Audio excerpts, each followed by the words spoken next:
Hey, what's going on, Who That Nation? It is yours truly, TJ Jones, the host of the State of the Saints podcast. And welcome to another live edition of the State of the Saints podcast right here on YouTube or Facebook, wherever you're looking at this or listening to this. I really do appreciate it. Thank you so much for your time. Not going to be a long video today. I just want to talk a little bit about some Saints news and talk about Malcolm Jenkins, man. Malcolm Jenkins finds his way back into the news again. And I'm going to pull up this article just for a second because I want to make sure that I have it so I can tell you all about what's going on. But if you have not heard, Malcolm Jenkins, the safety of the New Orleans Saints, he was on CNN. For some of you that may not know, he's a correspondent now with CNN, and he was discussing the NFL.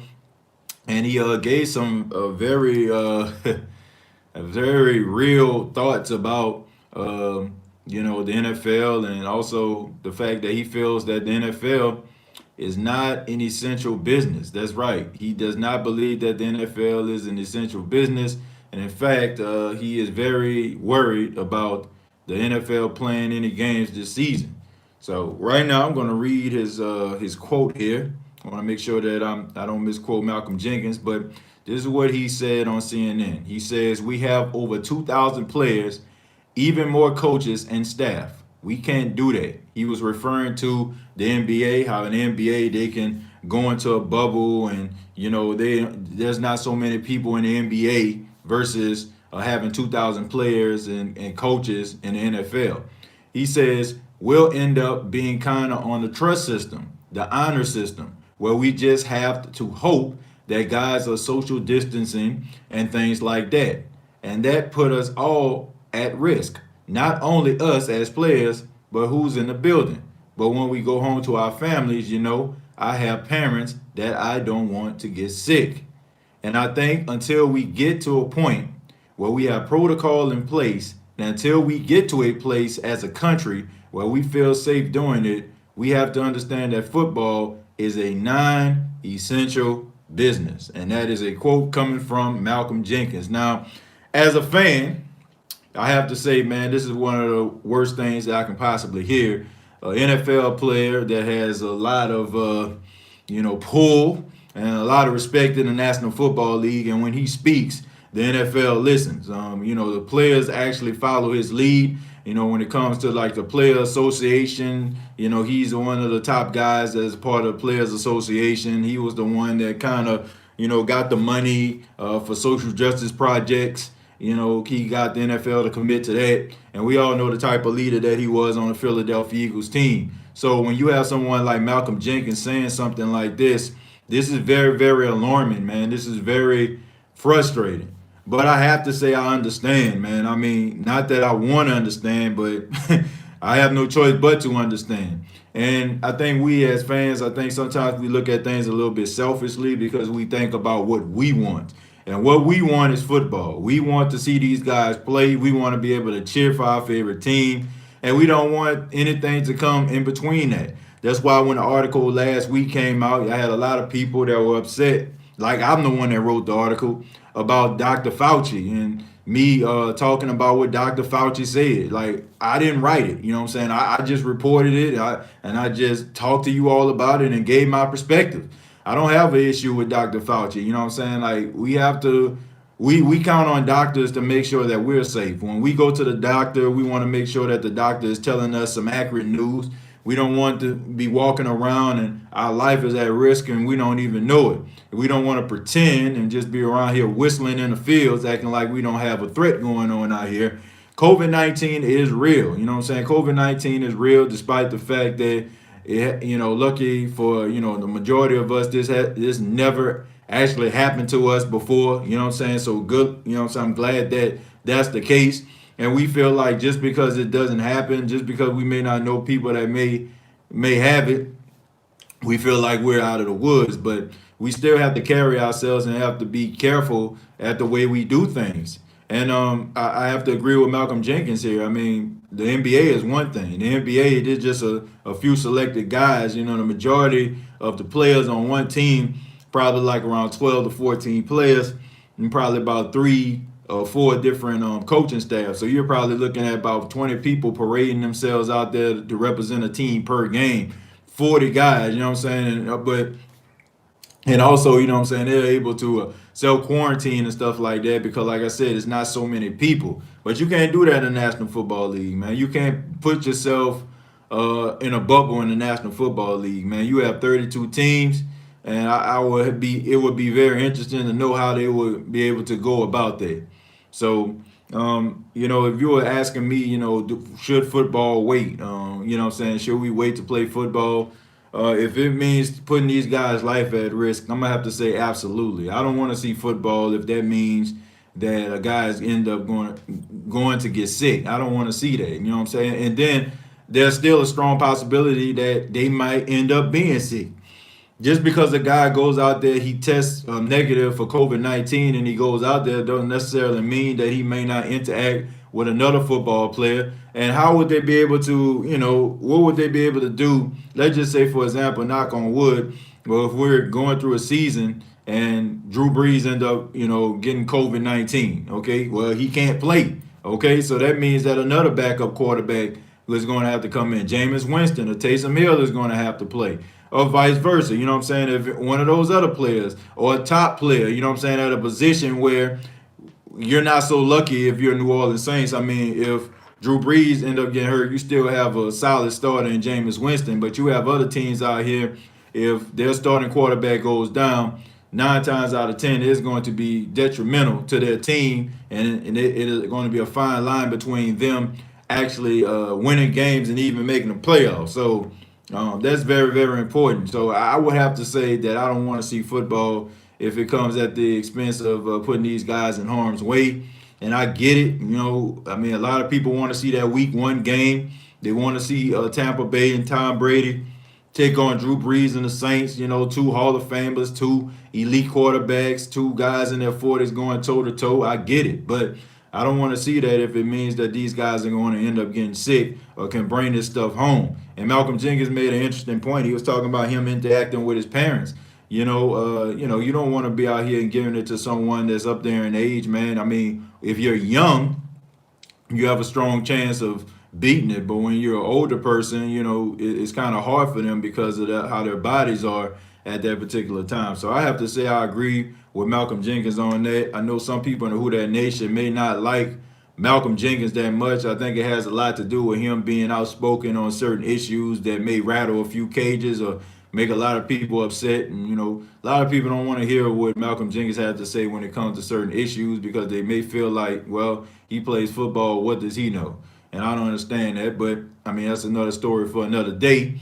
But, I mean, you have to admit that he has some very, interesting points here. And I think that we need to, try to heed what he's saying right now, man, and not just look at it from a political standpoint, as most people do when you talk about people that's outspoken in the NFL or the NBA. Jerry Poor says, good morning or good afternoon, TJ Jones. What's going on, Jerry? Kirion says, what's good, brother? Who that fam? My brother TJ, how's everything, man? Everything going okay.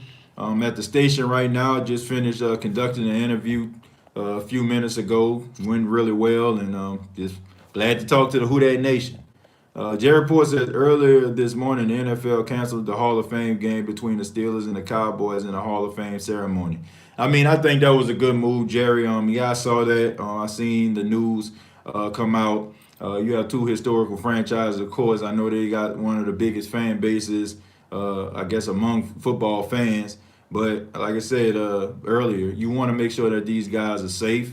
And I think that the NFL is just slowly starting to figure out a plan. I mean, the thing about the NFL, it was a little bit different from all the other sports because it was going to take place in the summer when all of this COVID-19 stuff came out, so they were able to play it by ear. But now, as we get closer to where we predict as the NFL season, they got to be able to adjust on the fly. So I think that was a good move, Jerry, no doubt. I mean, the Hall of Fame game, honestly, shouts out to all the Hall of Famers and guys that that paved the way and submitted their legacy, but at the same time, want to make sure people safe.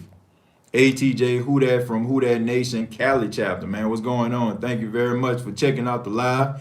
Chemo, thank you very much, man. Shouts out to Chemo for the inbox, man. I appreciate you, man, for all the inboxes. You wish me happy Father's Day and everything like that, man. I really do appreciate the love, Chemo. My dog TJ, what's going on?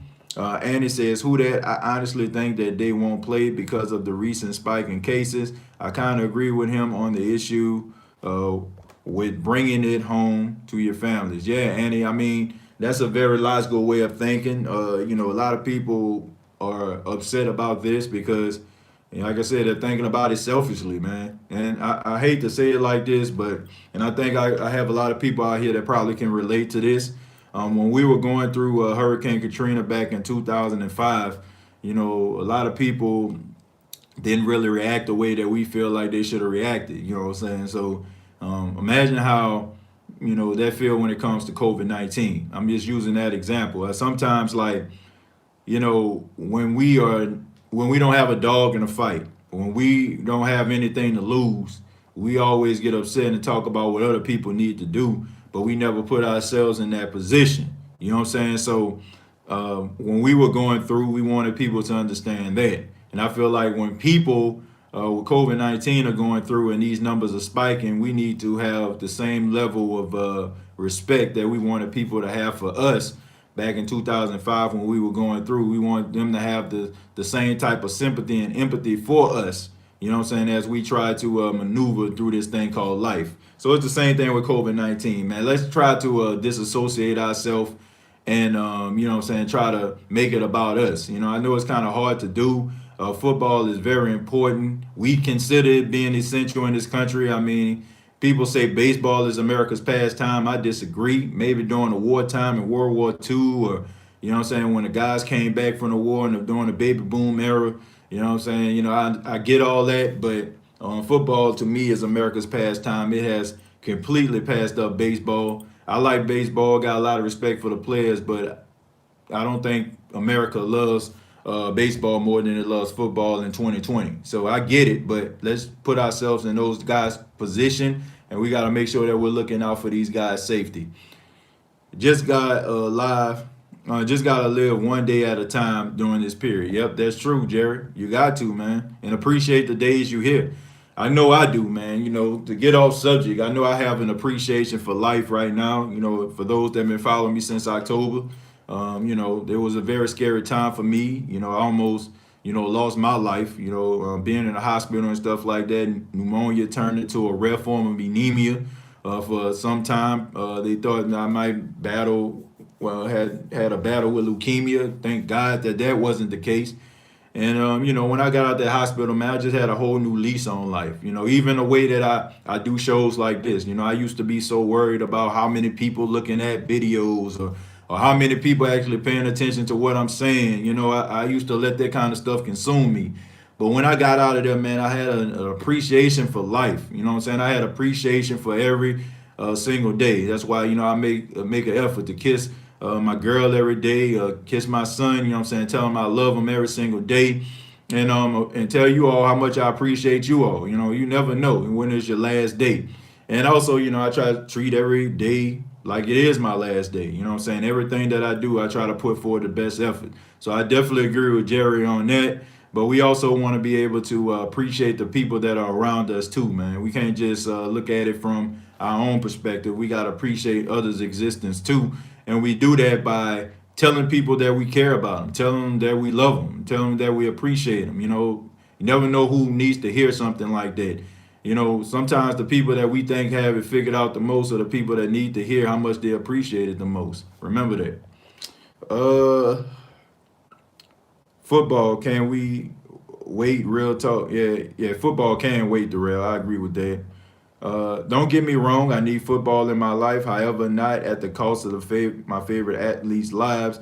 We already lost Kobe to an uncontrollable act, but this is in their hands and it can't be fumbled. That's a nice way of putting it, Chemo. I agree with that. 2020 has been, man, it has been a very tough year. We have had a lot of losses. A lot of things have transpired this year.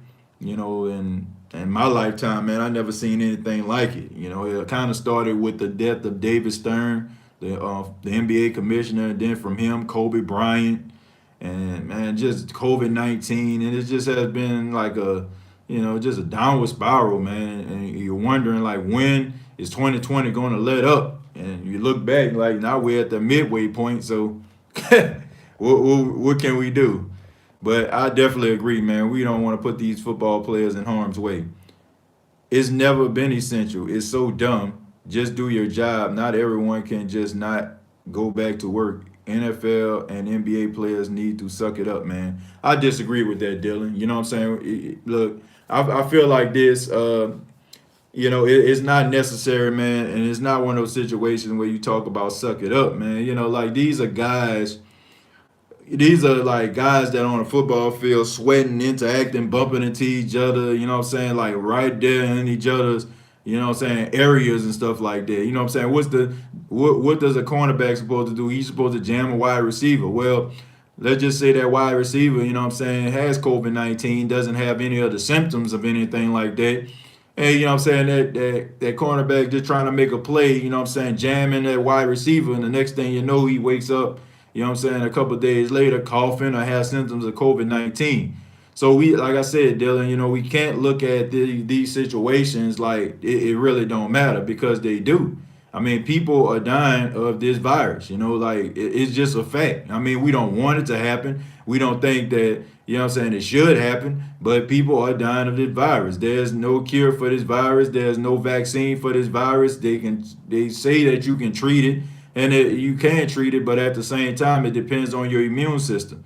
And when you're dealing with something like this, man, you gotta be very careful about it. So it's not a matter of sucking it up. Now, if a guy goes out there and he twists his ankle, you know what I'm saying, but it ain't broke or it ain't sprained, then suck it up. You know what I'm saying? If somebody runs into your shoulder and it's not broken or it's not separated, then suck it up. You know what I'm saying? But when you're talking about a deadly virus that has claimed the lives of over 100,000 people, I think that you have to say that, man, you have to take this thing very serious, and it's not a matter of just sucking it up, my friend.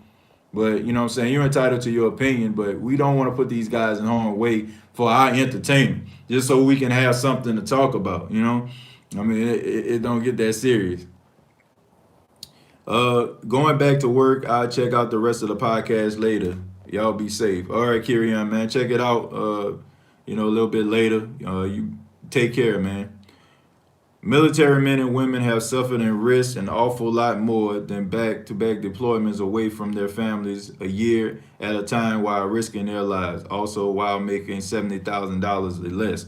Now we are trying to characterize what's more important, you know what I'm saying, and who do more. And I'm not falling into that trap.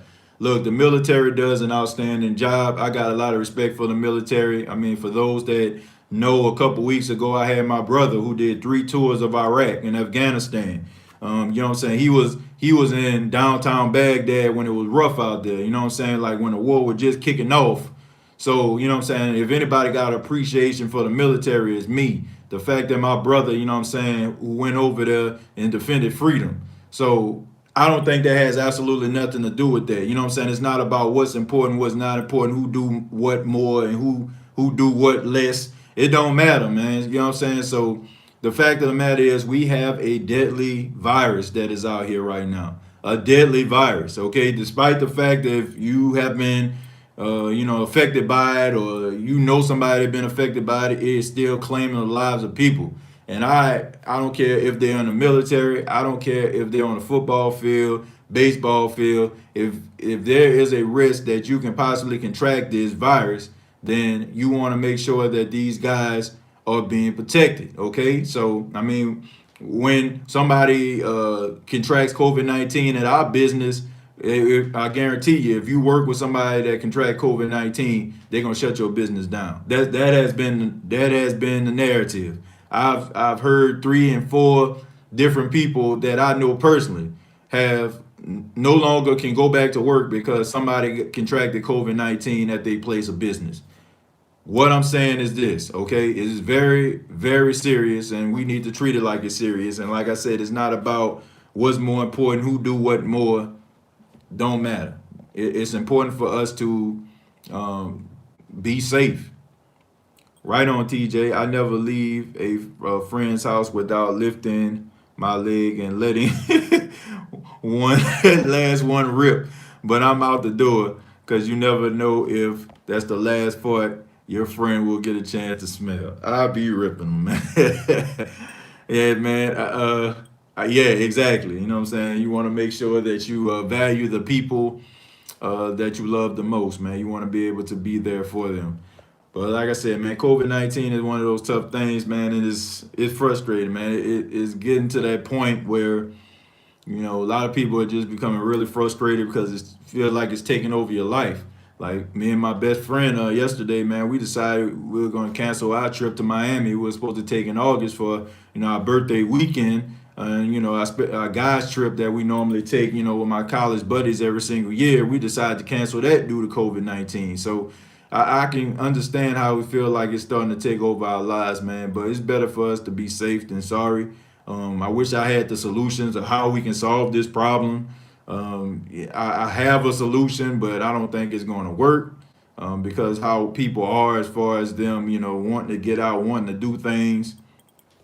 I don't see everybody just sitting down chilling and be like, man, okay, we're gonna sit down, we're gonna chill in the house till we can get this situation under control. I don't see that happening. But that's my thoughts, man. Malcolm Jenkins' comments on the COVID-19 situation and how it affects football. But let's go ahead and move on, man. Let's move on to another subject, man. Let's talk a little bit about football. I know this is kind of a Debbie Downer type subject anytime you're talking about it, but you have to. Let me see, Michael's, before I get to the next topic, let me see what Michael had to say. Michael says, I see Malcolm Jenkins' point.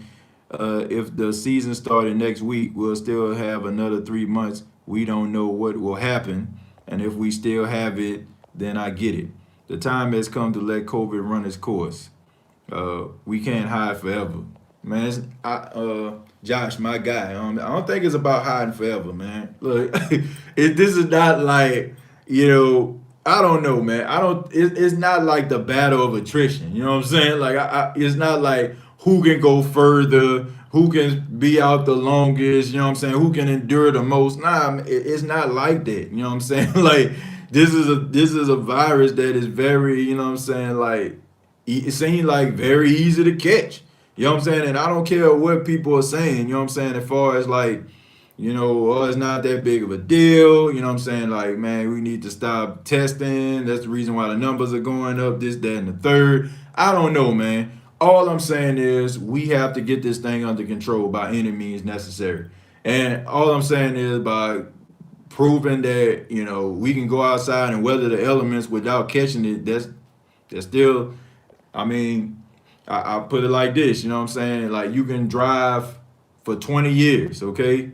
You can drive for 20 years and, you know what I'm saying, never get an accident. Year 21, you get in your first accident. It happens, you know what I'm saying? So same thing with COVID-19. You can be out here living your life like it's golden.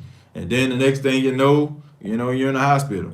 COVID has already morphed into a more weaker version of itself. That's why the spike in cases is not leading to a spike in hospitalization. The quicker we let it run its course, the quicker we can get past it. That's a good point of looking at it, Josh and Jesus. It is, you know what I'm saying, a spike in numbers due to the fact that there are more testing sites. Everybody testing on every corner, man. You know what I'm saying? Like, everybody got free COVID testing going on. So, of course, if you have individuals that don't have any symptoms, that say that they have COVID-19, they're just carriers, of course the numbers are going to increase because more people are taking tests. Okay, so I mean, we can't pretend, you know what I'm saying, like these people don't have it or anything like that. Like we can't just, you know what I'm saying, just like I said, just whistle in the fields and pretend like, okay, you know what I'm saying, let's not take this test. And if we don't take this test, that means we don't have it. You know what I'm saying? Like, it don't work like that.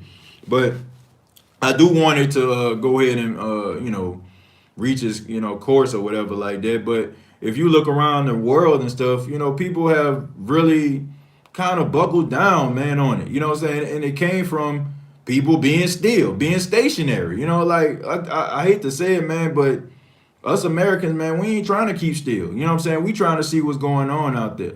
we're trying to find any reason we can to get up out of our house. Like we're not going to listen to anybody. I don't know what it is. That I guess that's just the way that we're wired.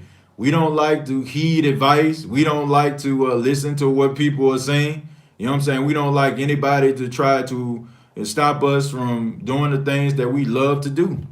And I feel like that's the big issue. I feel like I don't want to think that other countries around the world have more discipline than this country. I don't want to believe that. I just feel like some people are, they feel like, man, this ain't gonna happen to me. This can't happen to me. So Josh and Jesus said, do you think Malcolm and Janoris will have a fist fight over which one gets to keep the Jenkins name? I doubt that. I doubt that very highly. I think both of those guys are extremely talented, and I don't think their name, they're just gonna be Jenkins and Jenkins. They can be a law firm for all I care. You know what I'm saying? Like we can have a whole law firm back there, the law office of Jenkins and Jenkins. I don't care as long as somebody locking somebody down and getting some turnovers or stopping big plays. I don't care how they. I don't care. I mean, most of the time, Janoris Jenkins refers to himself as Jackrabbit, so people refer to Malcolm Jenkins as Malcolm Jenkins. So have a good day, TJ. I know this is late, but happy Father's Day. And thank you very much, Mike. I appreciate that.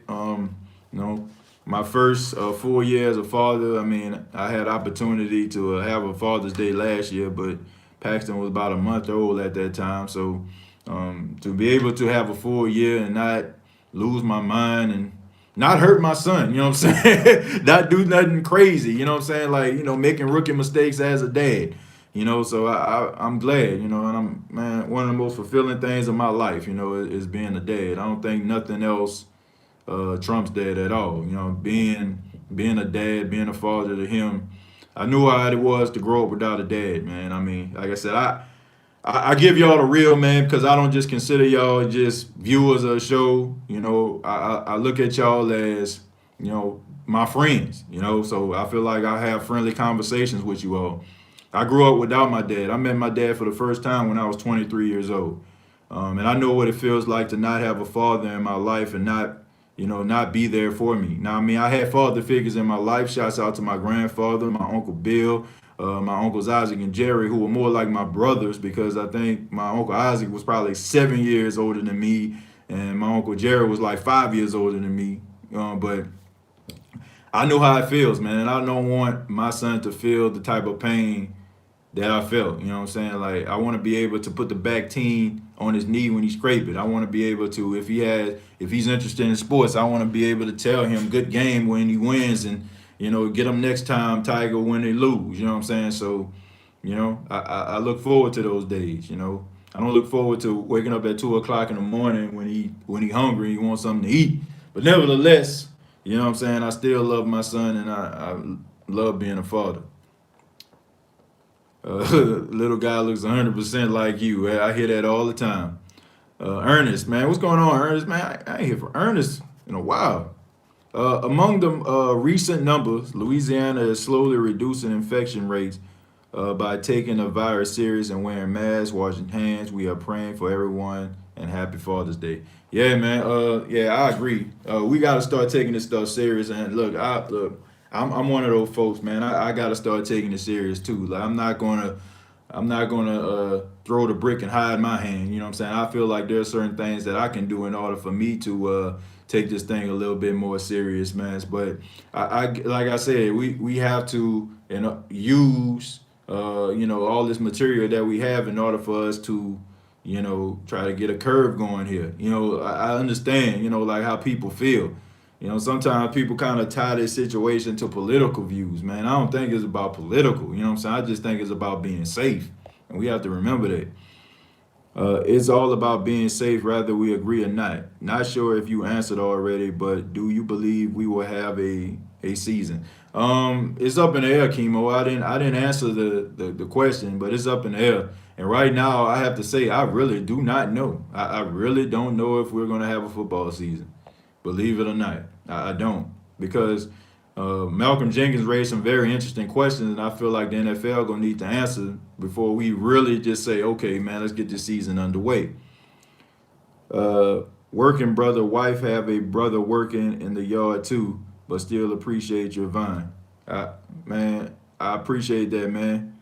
Did you see my defense question? I see it now, Josh. You said, where do you think our defense will rank this year?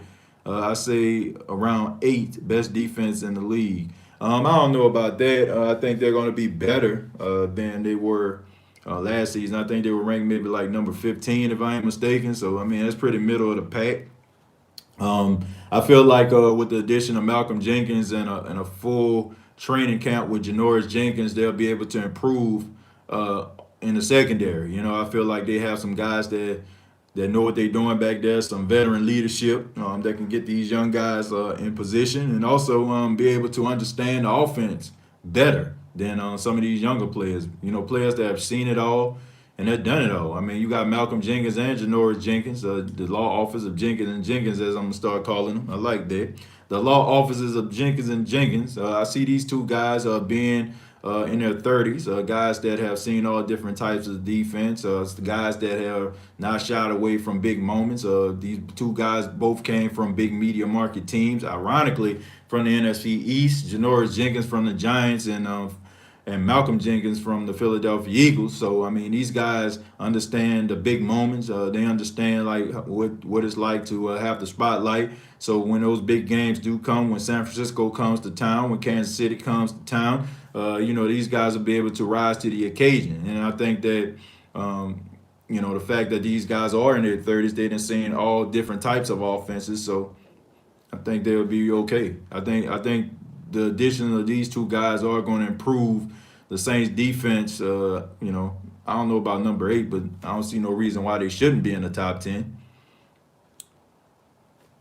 Uh, do you think we will draft a quarterback next year or get a veteran quarterback to replace Drew Brees through the system that we're trying to do in New Orleans to win another Super Bowl? Brian, that's a good question. Do I think that the Saints going to draft another quarterback? No, I don't. If they end up drafting a quarterback, it's not going to be in the first round. I don't know what it is, but I think he has enough years in the Saints, you know, and as a Saints head coach for me to not be, you know, not stutter when I say this. I'll just say it like that.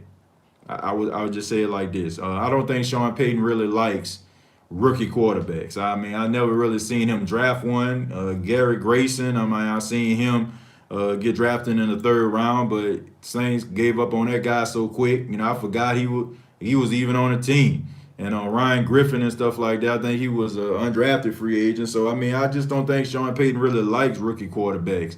And I really think that they'll probably end up, like, you know, trying to sign Jameis Winston or trying to sign Taysom Hill to, you know, I don't want to say a long-term deal, but maybe like 2 or 3 years with the New Orleans Saints. So I can see like Jameis or Taysom being the successor to Drew Brees. And if those guys don't work out, then I can see Sean Payton probably looking around the league again and trying to find somebody else that can replace, you know, Drew Brees and what he does. I just don't think that Sean Payton really likes rookie quarterbacks. I think he likes veteran quarterbacks that have been in the league and maybe the game has slowed down a tad bit for them. So I wouldn't, unless it's like Trevor Lawrence or Justin Fields or something, I don't see that happening. TJ's baby. Thank you very much for the $5. He says, thank you for taking care of me, Dad, but I need more toys for the crib. Well, thank you very much, TJ's baby. I appreciate that, man. I think my son, I think he have enough toys, man. Enough toys that he does not use, by the way. My son, you can go to the store and buy any toy that you want to, and you know the thing that he wants to play with the most is a remote control. That's right. A TV remote or a cable remote is his best friend, or your cell phone. He likes how he likes to drag his knuckle up and down the cell phone. I think he finds that pretty cool or whatever. But we just basically be spending money for absolutely nothing. I guess he really don't have interest in toys. I don't really see him actually playing with any toys, at all. But thank you very much for the $5, TJ's baby. Let's see. Ernest says, TJ, you cool with Dennis Allen and will Lombardi or Carmichael be given a chance to take over? Absolutely not. I don't see that happening at all. Joe Lombardi, who I feel like is a good quarterbacks coach, but at the end of the day, no, I don't see him taking over. And Pete Carmichael, like I've been saying this for a long time, he been on juicy fruit duty for a long time. I mean, honestly, Pete Carmichael is a coach. I mean, I guess like just a place filler. I just call it that. I don't see anything special about Pete Carmichael. I just see Pete Carmichael just being in the system, sitting in the front office, with Sean Payton, Mickey Loomis, and them, and just nodding his head and laughing and like, yeah, I don't see anything that he does that's just significant. You know what I'm saying? I look at Sean Payton, I feel like you see Sean Payton, you see Pete Carmichael to a lower level.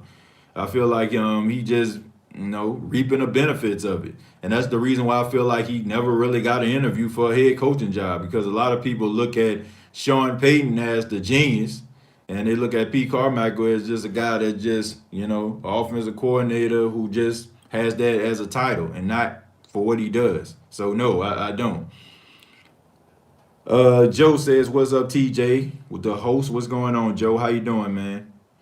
Josh and Jesus said, "Babies are awesome." Yeah, I agree with that. Do you think Drew Brees is going to be tired after this season, or re-up with the team, or go somewhere else? Well, I don't think he's going to go anywhere else. I really feel like this is going to be Drew Brees' last season.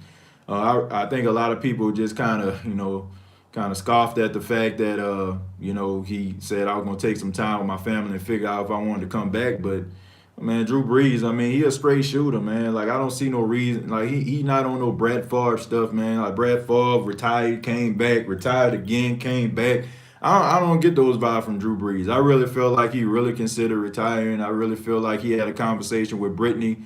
And Brittany probably wanted to come home, man. I mean, his kids are getting older and stuff like that. I mean, his boys are growing up, getting interest in sports. And I know he probably want to be there. He probably want to coach his team. You know what I'm saying? He probably want to be able to be there to coach his boys and be able to do some of these outside ventures that he have. And also, be able to work in the commentator booth, which I still feel like despite all this stuff that's going down, I still feel like NBC will hire him. ESPN will hire him. It really don't matter. So I really think that he was taking retirement serious. And I feel like him coming back was something that he really thought about, and he wanted to give it one more shot. And if it don't work out, then he's gone.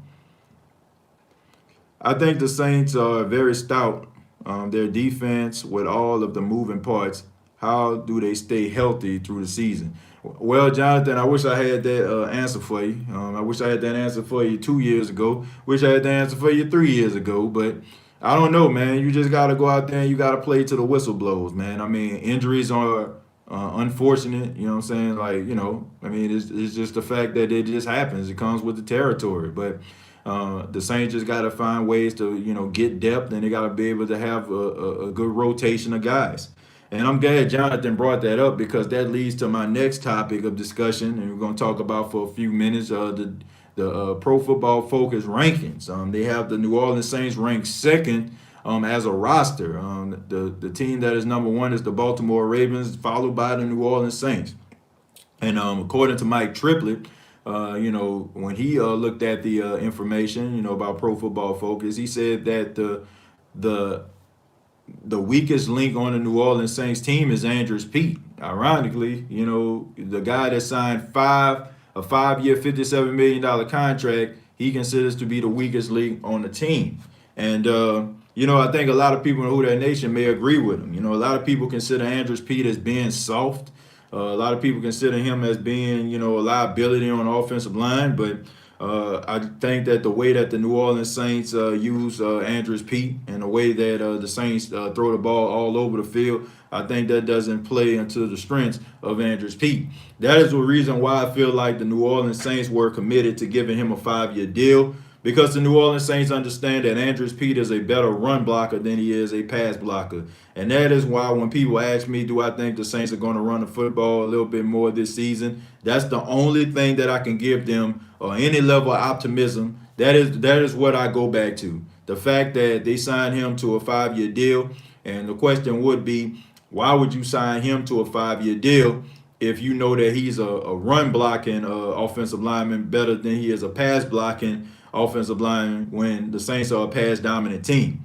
So he is the weakest link of the team. I think we can agree to that. I'm not going to throw PJ Williams in there because I don't look. PJ Williams is not a starter. PJ Williams is in the rotation. I don't think that PJ Williams is going to start at the nickel. And I really feel like the New Orleans Saints, if they know any better, if they're smart, they'll have a conversation with PJ Williams and say, "Hey, man, you played the nickel in a couple years, and that's fine. But we noticed towards the end of the season, like we put you at safety, and you did an outstanding job. So I think they need to do something like that. Me personally, if I were them, I would probably put somebody like DJ Swearinger in the nickel. You know what I'm saying? A guy that's a physical, a guy that's a thumper, and a guy that has good ball hawking skills. I would try to put him out there and have him as as the nickel corner, as the other nickel corner in the rotation with Patrick Robinson and C.J. Garner-Johnson and the guy from the XFL. So that's what I would do. But overall, man, you look down the depth chart of the New Orleans Saints. I mean, you have to admit this is a really good, solid team, man. I mean, they got to have the best quarterback room in football. I mean, any one of these guys can be a starter in the National Football League. I know a lot of people aren't very high on Taysom Hill, but you have to admit Taysom Hill is a guy that a lot of teams are looking at and they consider him as being a starter. Jameis Winston, I mean, he has a issue with interceptions, but he did start for the Tampa Bay Buccaneers for 4 years before he came to New Orleans. And of course, we have the elite future Hall of Famer Drew Brees. And then you got the running back position. You got Alvin Kamara, who's a Pro Bowler, and you have Latavius Murray, who has a lot of promise. You have Dwayne Washington, who can run the football as well. I mean, you have wide receivers. You have a 1 and 2 with Michael Thomas and Emmanuel Sanders. You can throw Traquan Smith and crew in that thing. You know what I'm saying? I feel like Deontay Harris is going to emerge as a top wide receiver, you know what I'm saying, on the team. I feel like watching him work out, watching his footwork, him become better. I feel like that's going to be really good. You have Adam Trotman, you have Jared Cook, you have Josh Hill at the tight end position. And also you have a very young offensive line, man. You got Ryan Ramczyk, you got Eric McCoy, you got Cesar Ruiz, you got Andrews Pete, and you got Teron Armstead. I mean, these are guys that, this is a very young offensive line that the Saints have right now. And you got to be happy with what they have defensively. If these guys can stay healthy on the defensive line, I don't see a reason why the Saints can't be number one against stopping the run. I can't see them being number one when it comes to sacks. The only thing that kind of concerns me, that's something that has been plaguing the New Orleans Saints over the past couple of years. I don't feel like they get enough turnovers. This is something that has helped them over the years. The Saints they never really had a good defense, even when they were with Greg Williams. But they were able to generate turnovers, okay? But it's the way that they generate turnovers. It was the fact that they were jumping in front of passes and they had really good hands. Now the Saints, well, the reason how they get most of the turnovers off forced fumbles. And I think that kind of takes away from their ability to tackle, because now they're so focused on trying to rip the ball out of the wide receiver or the tight end or the running back's hands, then they're not focusing on the fundamentals of tackling. Sometimes you got to put that guy on the ground and live to fight another day, and you have to work on your skills and your instinctive skills to be able to jump in front of routes, to be able to read coverages in order for you to be in that position to generate turnovers. I feel like that's something that has plagued the Saints over the years, and hopefully with Janoris Jenkins, DJ Swearinger, Marcus Williams, hopefully this problem can become better. I remember when the New Orleans Saints went to the Super Bowl, I mean, they had I think they had over 20 turnovers in one season. You know what I'm saying? That was unprecedented, the way that those guys were out there turning the ball over. I mean, we know Darren Sharper had 9 interceptions, in that season, 2 returned for a touchdown. They found ways of getting the ball back into the hands of the offense. And I feel like that's something that the Saints need to try to work on. These guys have to work on their hands. And you can talk about technique, because I think we had conversations about the Saints secondary not turning their heads around, not being able to the eyeball the football, more focus on, when ball gets into the hands of the receiver, knocking it down. Nah, I mean, if you have a receiver with strong enough hands, that's not going to happen. So you got to be able to read coverages. You got to be able to use your instincts in order to generate turnovers. And I feel like that is something that has been missing in the Saints deep on the Saints defense. Uh, Josh and Jesus say you on Insta. Yeah, I am. TJAY Jones underscore. TJAY Jones underscore on Instagram. I think Drew will play 2 more years. I don't know about that one, Mark. I don't know. I don't know. I don't think people sign contracts like that for television jobs if they thinking about playing longer than 1 year. I don't. TJ D line O line is going to be junkyard dog fight. D ends, defensive line, offensive tackles, and offensive guards. Yeah, I agree with that. PJ may not make the team. I don't know about that. I think they like PJ Williams. It's just something about PJ Williams they just love. I don't know what it is. And when y'all find out, let me know. If you know, let me know. Okay, because I couldn't figure it out. But I think being a safety will save his career. That's just my honest opinion. Do you think the draft pick will get a shot on the team this year to play? Yeah, I do. I think every last one of them gonna get a shot. Every last one of them, for the exception of the quarterback. You know what I'm saying? Tom Stevens. I feel like he's probably not going to get an opportunity. I think they really just got him for like scout team and stuff like that. But I mean, he might end up doing a little something. But I think I look at him as being more of the practice squad type guys. But the guys that they selected and drafted, absolutely. I absolutely believe that all those guys gonna get opportunity to play. Every last one of them. Don't forget about Michael Thomas. I mean, I think I mentioned Michael Thomas. I said the number one, Michael Thomas, Emmanuel Sanders. I can't forget about Michael Thomas. Malcolm Jenkins, I can't forget about him either. I mean, I'm just pointing out certain guys that I look at their position and I look at like what they can actually bring to the table.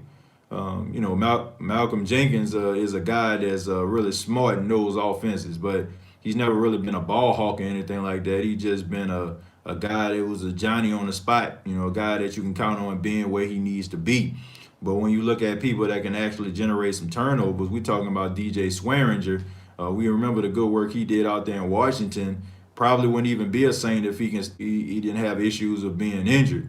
And also Marcus Williams, man. I know a lot of people aren't fans of him, but at the same time, you can admit that guy knows how to catch a football and he know how to get the ball back into the hands of the offense. So those are the guys that I'm looking forward to actually be able to, jump in front of some passes. Tommy Stevens will probably end up on a practice squad. Yeah, Dalton, I agree. I don't see him being a part of the starting rotation unless somebody get hurt. Malcolm Jenkins, we will have a Hall of Fame. Well, we will have a Hall of Fame career when his career is done. What do you think about that? I disagree. I like Malcolm Jenkins a lot. Malcolm Jenkins is a leader. Malcolm Jenkins does a lot in the community. I feel like he really sincerely is one of those people that want to change the world at large, but I don't look at him as a Hall of Famer. You know what I'm saying? I don't. I look at him as just being a leader on the team. Maybe, as years go by or something like that, and the NFL, this modern day NFL turns into the NFL when Bart Starr and Johnny Unitas was playing, maybe his name will come up or something like that. But as far as being a Hall of Fame, I don't think he has the numbers, and I really don't think he's a transcendent player. Like, I don't see transcendent when I see Malcolm Jenkins. I don't see a transcendent player. Do you think Michael Thomas be a Hall of Fame, being a Hall of Fame when his career is all done? What do you think about that? Well, I think Michael Thomas is on his way, but it all depends, man. I mean, Michael Thomas has a long way to go, man, before his career is over. Now, he's on the right track. I mean, the trajectory will show us that he's on his way to Canton, but I mean, you never know, man. I mean, you have these players that come into the league, take the league by storm, have a good couple years, and end up getting hurt. End up like having setbacks, and they become a shell of themselves. Now, I'm not saying this will happen to Michael Thomas, but things happen. Things happen. Teams change. You have to admit, even though you may not want to, he does benefit that Drew Brees throws him the football and has thrown him the football for the past 4 years. He benefits from that. I feel like I don't want to say that he won't be able to thrive no matter who throwing him the football, but it does matter the fact that you have a Hall of Fame quarterback throwing you the football. And if you had somebody, I don't know, like a quarterback, like I'm just trying to throw some names out there, Tyrod Taylor or something like that throwing you the football, or Josh Rosen throwing you the football, or somebody like that. You know what I'm saying? Like, who's to say that you'll be leading the league in catches? Probably not. So he does benefit from that. I'm not saying that he won't be able to put up great numbers when Drew Brees retires, but only time will tell. 4 years together, there is no reason not to be a top 10 on defense. Yeah, if they're not a top 10 on defense, then something is clearly wrong, and they need to go in a different direction. That's my personal opinion about that. That's just my honest opinion. They need to go in a different direction. If you with the same guys you got drafted with, you understand the coaching staff, same coaches, been coaching you for years, and you still ain't on the same page, then I agree. Something needs to change. Dennis Allen. Well, I don't know, man. I look at Dennis Allen as a guy that is a very punctual guy. I think we all have to admit when Rob Ryan was the defensive coordinator, the defense was very unorganized. Always was 12 men on the field. Always was undisciplined. It was almost like the inmates were running the asylum on the defensive side of football. We know about some of the characters that they had, and how they used to collide and clash with Sean Payton. And I think that had a lot to do with Rob Ryan, because I feel like Rob Ryan likes to impose his will, and Sean Payton was probably like that strict parent, that don't let the kids, have no dessert when they act up. Maybe Rob Ryan was one of those parents that when the mom or the dad wasn't looking, he slid them the hot fuzz sundae, So I think that had a lot to do with it. But then comes Dennis Allen. He made them more organized, man, and he did bring a level of discipline to the team. And you have to say that he is tough. When Brandon Browner was all up in his grill after he was getting roasted and toasted and embarrassed by the Carolina Panthers, and Ted Ginn Jr. could have easily had the most touchdowns in the game on that boy if he had some better hands.